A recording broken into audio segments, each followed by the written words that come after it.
तो hello friends, welcome to अपना prime. ये है मोटे मेडिट सीरीज का एक और एपिसोड। तो पिछले एपिसोड के अंत में देखा था सीमा टोड विलेज को एंटर करती है खुश होते हुए। इतना शानदार विलेज देखकर जंगली के पास से पहुंचती है और उसके पास से पहुंचकर टोड विलेज की तारीफ करने लगती है। जंगली सीधे उसको मेन पॉइंट पे आने के लिए कहता है। इसमें सीमा कहती है, वैसे तुम्हारी छोटी बहन कहाँ पर है नियो, मैं उसको देखना चाहती हूँ। इससे जंगली को थोड़ा गुस्सा आता है। वो उससे कहने लगता है, बिल्कुल भी ऐसी जरूरत ही मत करना, मेरी बहन की तरफ तुम्हारी छोटी सी भी गंदी नीयत ये बिल्कुल भी बर्दाश्त नहीं की जाएगी। तुम्हें पनिशमेंट मिल सकती है, इसलिए दोबारा से बोलने से पहले अच्छी तरह सोच लेना। इसमें सीमा बोलती है, वैसे मैं यहाँ पर तुम्हारे फायदे की बात करने के लिए आई थी। जंगली कहता है, वैसे मुझे भी तुमसे कुछ जरूरी काम है। सीमा कहती है, जरूरी काम जिसका मतलब तुम मुझसे मदद मांगने वाले हो, लेकिन मदद मांगने की कोशिश मत करना क्योंकि मैं किसी की मदद नहीं करती और मेरी फीस बहुत ज्यादा है। इसमें जंगली कहता है, कोई बात नहीं, टोड विलेज आसानी से अफोर्ड कर सकता है। इसके तुम जंगली अपना काम बताने लगता है। वो इसको इसके खुद के बारे में बताता है कि इसकी बॉडी की जो एनर्जी है वो असल में इसकी पूरी बॉडी को पावर देती है। इसकी बॉडी एक कंटेनर की तरह है और इसी वजह से इसके पास इतनी तरह से भागने की पावर है। और ये सुनकर सीमा चौंक जाती है। वो कहने लगती है, कैसे पॉसिबल हो सकता है ये क्या बकवास कर रहे हो तुम मेरी बॉडी को एक कंटेनर कह रहे हो जो केवल एनर्जी की वजह से चल रहा है, वरना एनर्जी के बिना मेरी बॉडी एकदम बेकार है। इसमें जंगली बोलता है, हाँ बिल्कुल तुम ठीक कह रही हो, ये बहुत ज्यादा कंफ्यूजन वाला है, तुम ठीक से समझ नहीं सकती हो, लेकिन फिर भी जो तुमने समझा वो काफी तक ठीक है। अगर तुम्हारी बॉडी से उस एनर्जी को बाहर निकाल दिया जाए तो तुम्हारी बॉडी का कुछ भी अस्तित्व नहीं बचेगा, तुम बिल्कुल भी चल फिर नहीं पाओगी। और ये सुनकर सीमा को बहुत गुस्सा आता है। वो चिल्लाते बोलने लगती है, अपनी बकवास पूरी तरह से बंद कर दो, तुम मेरी जैसे तेज रफ्तार की लड़की को कभी देख पाए हो, मैं कभी चल नहीं पाऊंगी। क्या बकवास कर रहे हो तुम, ऐसा कुछ भी नहीं होता है। मेरी बॉडी के अंदर एनर्जी वो एनर्जी है, लेकिन वो किसी कंटेनर की तरह नहीं है। मुझे वो कंटेनर नहीं बना रही, बल्कि वो एनर्जी मेरी बॉडी के अंदर ही है। मुझे पता है तुम भी बाकी लोगों की तरह ही हो जो कि मेरी पावर को देखकर पूरी तरह चौंक चुके हो और मेरी पावर को हासिल करना चाहते हो। क्या तुम्हें ऐसा लगता है मेरी बॉडी कैसे टुकड़े करने के बाद में अगर तुम उसको खाने मिला के खा लोगे तो तुम्हारे अंदर भी वो पावर आ जाएगी? तो नहीं, ऐसा नहीं होने वाला है। वो एनर्जी मेरी पूरी बॉडी के अंदर है और मुझे खाने से, एक कंटेनर की तरह समझने से तुम्हें वो एनर्जी नहीं मिलने वाली। सीमा लगातार ये सब कुछ बोलती जा रही है। वो बहुत ज्यादा गुस्से में है। जंगली के लिए उसको शांत करना काफी ज्यादा मुश्किल होता है। फिर वो किस तरह से उसको शांत करता है। उससे कहने लगता है, असल में इस सब के बारे में मुझे एक इमोर्टल ने बताया है और इमोर्टल ने अगर कुछ बात बताई है तो जरूर से वो सही होगी।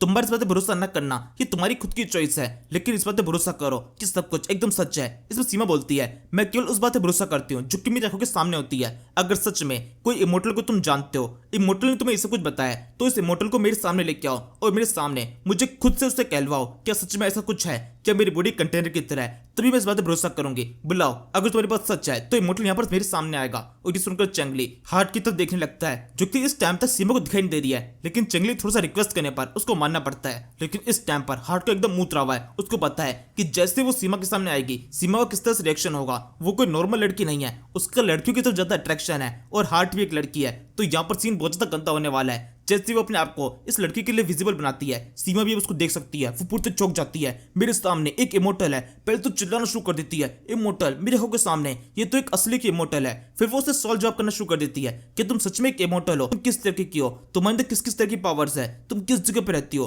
तुम्हारी उम्र कितनी ज्यादा है, तुम्हारा नाम क्या है, और जी सब कुछ। साथ में उसकी पावर्स कहने पूछ रही होती है कि तुम्हारे अंदर किस किस तरह की पावर्स है और पावर्स मिली कहां से है, क्या तुम्हारे ऊपर भी कोई है, क्या तुम किसी और को पावर्स दे सकती हो। इतने सारे सवाल है, उससे खत्म ही नहीं हो रहा है। और ये कहते हुए धीरे करके हार्ट के एकदम पास में जाने की कोशिश कर रही है। अपनी हफ्सी नजरें भी उसके हार्ट के ऊपर है। तभी जंगली दूर हटाते हुए बोलने लगता है, नहीं, पास में आने की कोशिश मत करना, जो पूछना है दूर से पूछो। सीमा इस समय तक एकदम पागल हो चुकी है। उसको जैसे खुद की बॉडी के ऊपर काबू नहीं है। वो जंगली की बातों को सुनती नहीं है और हार्ट के और भी चिपकने की कोशिश करती है। तभी हार्ट के एकदम सौंक जाती है। वो जोर से उसके सिर के ऊपर एक टपली मारते हुए उसे दूर हटाते हुए बोलती है, जाओ अब वहां जाके बैठ जाओ और वहां से हिलने की कोशिश मत करना, मेरे को तुम्हारा इस तरह का बर्ताव बिल्कुल ही बर्दाश्त नहीं है। और ये सुनने के बाद में सीमा को बड़ी शांति से जाकर एक चेयर पर बैठना पड़ता है और वो वहां बैठकर हार्ट से बात करना शुरू करती है। सीमा बातों ही बातों में इनको बताने लगती है, स्पेशली इमोर्टल को, कि उसने किस किस जगह सफर तय किया है। वो बताने लगती है, एक 1000 स्वॉर्ड सेक्ट नाम से एक जगह है, जिस जगह पर वो गई थी वो सेक्ट काफी ज्यादा खतरनाक था और लोग ऐसा मानते हैं कि जो कोई भी उस सेक्ट को ज्वाइन कर लेता है वो वहां से बाहर निकलते टाइम बहुत ज्यादा ताकतवर हो जाता है। उसकी पावर एकदम एक्सट्रीम लेवल पर होती है। मैं खुद भी उसको ज्वाइन करना चाहती थी। कई सारी सीढ़ियां तय करके मैं ऊपर तक पहुंची, लेकिन वहां पर गेट के ऊपर काफी सारे गार्ड्स खड़े हुए थे जिन्होंने मुझे अंदर की तरफ एंटर करने नहीं दिया। मैंने उनसे बात करने की कोशिश की तो काफी ज्यादा गुस्सा हो गए। इसमें जंगली पूछता है, तुमने उनसे क्या बात की थी? इसमें सीमा बताती है, मैंने उनसे बात करने की कोशिश की थी कि किस तरीके से लड़कियों को इंप्रेस किया जाता है, क्योंकि वो दिखने में काफी ज्यादा मस्कुलर थे और उनको देख के साफ लग रहा था कि उनको आता है कि लड़कियों को किस तरह से इंप्रेस करता है। लेकिन इस बात से काफी ज्यादा गुस्सा हो गए। जंगली सवाल करता है, और तुमने ऐसा क्यों किया, तुमने लड़कियों के बारे में क्यों पूछा? इसमें सीमा बताती है, क्योंकि मुझे लड़कों में इंटरेस्ट नहीं है, मैं तो खुद भी लड़कियों को सेट करना चाहती हूँ। मुझे क्या बता दो, जितने भी गार्ड्स वहां पे खड़े हुए थे वो सारे सन्यासी थे जो कि कभी भी किसी लड़की के साथ में किसी कांटेक्ट में नहीं आते हैं और मैंने गलती से उनको छू दिया था और इसी वजह से वो मेरे पीछे पड़े हुए रहे थे। बताओ इस सब के अंदर मेरी गलती क्या है? इसमें चेंगली और इमोर्टल दोनों का मुंह उतर जाता है। दोनों से कहने लगते हैं हाँ बिल्कुल तुम्हारी कोई भी गलती नहीं है। फिर सीमा की बताने लगती है यहाँ से आगे वो मूनलाइट सेक्ट पहुंची जो कि और ज्यादा शानदार था। इसके अंदर सारे असिस्टेंट थे और इस सेक्ट की सबसे ज्यादा कमाल की बात ये थी कि उसके अंदर जितने भी लोग थे वो सारी लड़कियां थी। तो मेरे लिए वो एक जगह एक जन्नत की तरह थी। मैं उस सेट को भी ज्वाइन करना चाहती थी, लेकिन बाद में पता पड़ा कि केवल असिस्टेंट उस सेट को ज्वाइन करते हैं और उनकी ट्रेनिंग बहुत ज्यादा खतरनाक होती है। मैं इतनी खतरनाक ट्रेनिंग के लिए तैयार नहीं थी, इस वजह से मैंने उसको ज्वाइन नहीं किया। लेकिन एक खास खबर जो कि मैं यहाँ पर लेके आई हूँ, जो कि मैं तुम्हें बताना भूल गई थी, मैंने उनमें से एक असिस्टेंट को यहाँ पास ही में सिटी की बॉर्डर पे देखा था। वैसे जब सीमा उस सेट का बता रही होती है तो साथ में ये बताती है कि जो सेट के लीडर है वो असल में एक लेडी नन है। और इससे पता चलता है कि जिसको हम उस टाइम पर आदमी समझ रहे थे वो असल में एक लेडी थी, एक बूढ़ी औरत जो कि उस सेट को पूरी तरह संभालती है। इस तरीके से सिलसिला चलता रहता है। चेंगली से कब से जानकारी निकला लेता है। एंड में सीमा बोलती है अब तो मैं तुम्हें काफी कुछ बता चुकी हूँ, मुझे लगता है मुझे रिवॉर्ड मिलना चाहिए। चेंगली बोलता है रिवॉर्ड? बिल्कुल रिवॉर्ड मिलना चाहिए। सीमा के बोलती है तो फिर कैसा रहेगा, तुम कुछ देर के लिए ऐसे बाहर निकल जाओ और इस मोटर को यहाँ पे मेरे साथ में अकेला छोड़ दो, उतना भी मेरे लिए काफी होगा, केवल कुछ मिनटों के लिए, उतने मेरा काम हो जाएगा। इसमें चेंगली और इमोर्टल दोनों साथ में चिल्लाते हैं नहीं ऐसा नहीं हो सकता।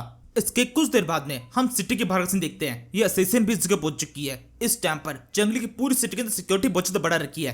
ये सिक्योरिटी असिस्टेंट के लिए नहीं है बल्कि हर चीज के लिए है। और इसी वजह सीमा को एंट्री नहीं मिली थी। जब असिस्टेंट इस जगह पहुंचते उसको दिखाई दे रहा होता है कि कितनी ज्यादा सिक्योरिटी का माहौल है। जितने भी लोग यहाँ पर आ रहे हैं वापस में यही बात कर रहे होते हैं कि पहले टोड विलेज के अंदर कभी भी इतनी सिक्योरिटी नहीं थी, लेकिन जब से चगान सिटी को सारा सीन हुआ है उसके बाद से सिक्योरिटी को इतना बढ़ा दिया गया है, किसी को भी अंदर एंटर नहीं करने दिया जा रहा। और एंटर करने से पहले उनको पूरा रीजन देना पड़ रहा है कि वो किस कारण से देखते एंटर कर रहे हैं। इस टाइम पर इन दोनों पहरेदारों के पास में कुछ बंदों को दिखाते हैं जो कि पूरा एक्सप्लेन कर रहे होते हैं कि वो सिटी के अंदर क्यों एंटर करने वाले हैं। वो पूरा बताने लगते हैं कि उनके पास में यही तरह का सामान है और वो सिटी के अंदर सेल करना चाहते हैं। इस टाइम पर सिक्योरिटी दोनों तरफ लगाई हुई है, एंटर करने पर और वहां से बाहर निकलने पर भी। एंटर और एग्जिट से पहले इन सभी की प्रॉपर चेकिंग की जा रही है कि इनके पास में वही सब सामान है जो कि ये लोग बता रहे हैं और कुछ भी ऐसा सामान किसी के पास भी नहीं होना चाहिए जो कि किसी भी तरह सस्पेक्टेड हो। और इसी वजह से असिस्टेंट के लिए दिक्कत हो जाती है। वो डिसाइड करती है कि अभी इस टाइम पर सिटी के अंदर एंटर करना ये बिल्कुल भी ठीक नहीं होगा। ये लोग पूरी तलाशी ले रहे हैं, अभी एंटर नहीं करते हैं। वो डिसाइड करती है कि रात के समय एंटर किया जाएगा और फिर वो कुछ देर तक इंतजार करने लगती है। रात के समय उसको दिखाई देता है सिपाहियों की संख्या तो अब तो और भी ज्यादा है। सिपाही मशाले लेकर सिटी की दीवारों के ऊपर घूम रहे होते हैं। उनसे बच के सिटी के अंदर एंटर करना अब थोड़ा सा और मुश्किल होने वाला है। लेकिन इस असिस्टेंट के लिए नहीं, वो बड़ी सैनिक से दीवारों के अंदर चाकू घुसेटते हुए उसके सहारा लेते हुए तो बनने लगती है। वो चाकू को नीचे लगाती है और फिर रस्सी की मदद से ऊपर तक खींचकर दोबारा से उसको ऊपर तक लटका देती है। और इस तरीके से एक चाकू की मदद से वो देर तक एंटर कर चुकी है और उसने कोई सबूत भी नहीं छोड़ा है। वो सैनिक से सिटी के एंटर करते हुए सोच रही होती है मैं चाहूं तो इन सभी के सामने सो के जा सकती हूँ, लेकिन बेकार में इन सभी लोगों को मारना नहीं चाहती हूँ। इन सभी लोगों से मेरी कोई भी दुश्मनी नहीं है। मेरे को यहाँ पर केवल चेंगली को मारने का काम मिला है और मैं केवल उसी को मारना चाहती हूँ। बेकार में लाशों के ढेर लगा देने से मुझे कुछ फायदा नहीं होने वाला। अगर इनमें से कोई भी मुझे देख लेता है तो मैं केवल अपने काम को मुश्किल करूंगी। मैं चेंगली को सुबह से पहले खत्म कर देना चाहती हूँ। मुझे पता चला है चेंगली अपने कैसल के अंदर रहता है जो कि टोड विलेज के एकदम बीचों बीच बना हुआ है। मुझे जल्दी से उसे कैसल तक पहुंचना चाहिए। इस टाइम पर को साफ साफ उसका कैसल दिखाई दे रहा होता है। वो छतों के ऊपर से कूदते हुए कैसल की तरफ बढ़ना शुरू कर देती है। इस समय ऐसा लग रहा होता है जैसे असिस्टेंट इस जगह पर अकेली नहीं है बल्कि उसके साथ में उसकी वो नन भी है जो कि यहाँ से कई किलोमीटर दूर अपने उस टेंपल के अंदर है। वो एक ड्रम बजा रही होती है जिसका सेम इफेक्ट यहाँ पर दिखाई दे रहा है। अपनी रफ्तार के साथ में इसी साउंड इफेक्ट को मैच करते हुए आगे तो बढ़ रही होती है और जो कुछ भी शायद से इस असिस्टेंट को दिखाई दे रहा है वही सेम टू सेम वो नन भी देख पा रही है अपनी बंद आंखों से। या फिर ये चीज इससे भी कई ज्यादा खतरनाक है। ये सीजन बिल्कुल ठीक जगह पहुंच जाती है। इस टाइम पर एक पेड़ की ओर बैठी हुई है और उसके सामने की तरफ है इसका शिकार, खिड़की खुली हुई है और चेंगरी यहाँ पर सामने की तरफ एक टेबल पे बैठा हुआ है, बड़े आराम से अपने काम में लगा हुआ है। उसको पता ही नहीं है कि एक असिस्टेंट की उसके ऊपर नजर है जो कि एक स्ट्राइक के अंदर उसे खत्म कर सकती है। असिस्टेंट के दिमाग में भी यही चल रहा होता है कि बस एक अटैक, जब बैठे बैठे मैं उसके ऊपर एक अटैक करूंगी और वो पूरी तरह खत्म हो जाएगा। लेकिन मुझे एकदम परफेक्ट मौके का इंतजार करना पड़ेगा। कहीं वो जरा सा भी अपनी जगह से हिल गया तो उसकी गर्दन कटने से बच जाएगी। मुझे उसके सर को काटकर एकदम सही तरह से लेके जाना है और इस तरह से काटना है कि उसके मुंह में से बिल्कुल आवाज भी न निकले और उससे पहले वो खत्म हो जाए। ये सोचते हुए असिस्टेंट एकदम परफेक्ट मौके का इंतजार कर रही होती है और जब उसको सही मौका मिलता है ठीक इसी टाइम पर सुयिंग किसी जगह पर एंट्री होती है अपने बच्चे के साथ में। वो यहाँ पर आते बोल रही होती है चेंगली तुम्हें कितना टाइम लगता है, तुम कब से इसी ऑफिस के अंदर बैठे हुए हो, तुम्हें नहीं लगता तुम्हें कुछ देर तक आके अपनी बेटी के साथ बैठना चाहिए। वो बड़ी होती जा रही है, वो चीजों को याद रख सकती है, अब तुम्हें उसके साथ थोड़ा टाइम स्पेंड करना चाहिए। ये कहते हुए सुयिंग और जब चेंगली की बेटी इस जगह पहुंचता है तो असिस्टेंट कुछ सेकंड के लिए रुक जाती है, ये सब कुछ देखने लगती है। सुयिंग यहाँ पर चेंगली के एकदम पास से पहुंच चुकी है और चेंगली भी सुयिंग और अपने बच्चे को देखकर थोड़ा सा खुश हो चुका होता है। वो उनसे कहने लगता है काम इतना ज्यादा है कि बिल्कुल भी आराम करने का टाइम नहीं मिलता। और फिर ये कहते हैं वो अपने बच्चे के पास में आकर उसको गले लगाने लगता है। दोनों की दोनों अपने बच्चे के साथ में खेलना शुरू कर देते हैं। इस टाइम पर माहौल एकदम शानदार हो चुका होता है। चेंगली सुइंग दोनों बहुत ज्यादा खुश है